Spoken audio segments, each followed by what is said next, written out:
Long before photography, portraiture was the only means of recording the likeness of an individual. A great portrait, both then and now, does not merely record someone's features, but says something about who the individual is and captures a glimpse at their whole personality in a single image. Contemporary portrait artist Kehinde Wiley creates multi-layered, modern portraits by using a dense, elaborate, wallpaper-like patterning mixed with art historical compositions to heighten the personality and presence of his subject, while also reflecting on our current social climate. Most notably, Wiley was commissioned in 2017 to paint President Barack Obama's official presidential portrait, which is on display at the National Portrait Gallery in Washington, D.C. In a number of his paintings, Wiley inserts Black protagonists in modern clothing into the scenery or compositions of old master paintings. Wiley combines West African textiles, modern hip-hop references, and a wide range of period styles in painting.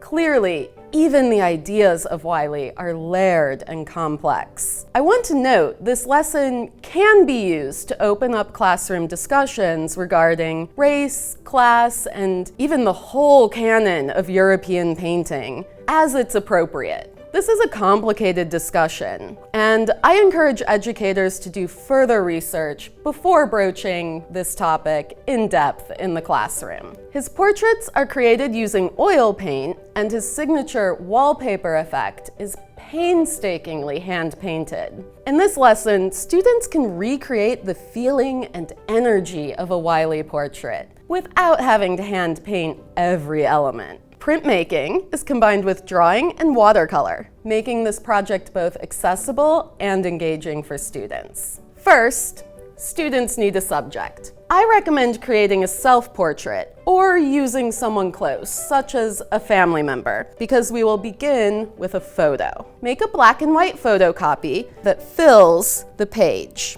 Depending on the pose, some cropping and size changes may be required to make that happen. I have a sheet of graphite paper, graphite side down, below my image, and to transfer, simply use a ballpoint pen or a stylus to trace. This will require using some pressure. Not every line or detail needs to be transferred, but big shapes, the outline of the figure, and facial features should be transferred. Okay, I'm going to set this aside and we'll move on to the printmaking aspect of the project. I have transferred an image onto Blick Ready Cut and am ready to carve. The images should be no larger than, say, 2 by 3 inches total, as it will be repeatedly printed on the portrait. Students can create up to 3 different patterns each, or they can swap and share pieces for a more diverse background. Always carve away from yourself or use a bench plate hook. Advanced students can choose imagery that would be telling of their subject. Since I love my flower garden, I have chosen to use a variety of flower patterns. Here I've carved a little bit more and can cut the stamp from the ready cut.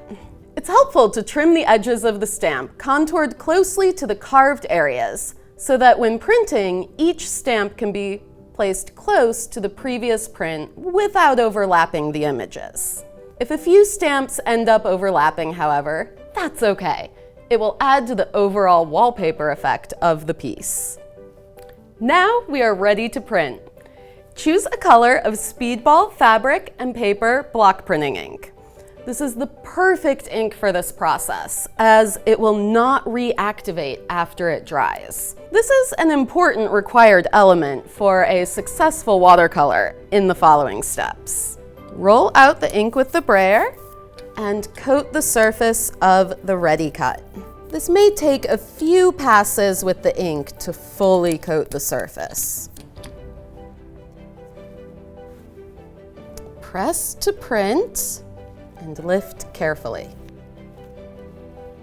Reapply ink each time the stamp is used. And don't forget to change stamps as well. Continue printing and alternating stamps until the whole background is covered with designs. Allow part of the print to overlap with the figure, but don't cover the whole subject. Allow to dry fully. This will depend on humidity levels, but will generally take 72 hours to dry and cure. Now we're ready to paint.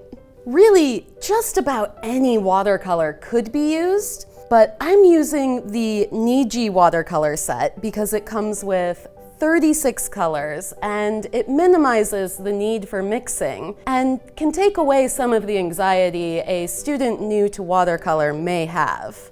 We're going to use the watercolor to illustrate the figure. Watercolor can be applied directly over the printed areas as well, since the ink will not reactivate. Finally, here I have a similar composition where the watercolor is dry and I've already begun to add details with colored pencil. Again, just about any color pencil is going to work for this process, but of course the Blick Studio color pencils are absolutely fantastic. And I recommend using Crayola Colors of the World as they come with a variety of flesh tones. Continue adding details to the features until the figure really pops. Finally, to display, simply mat and hang. I certainly hope you enjoy making your very own printed pattern portrait, inspired by Kehinde Wiley.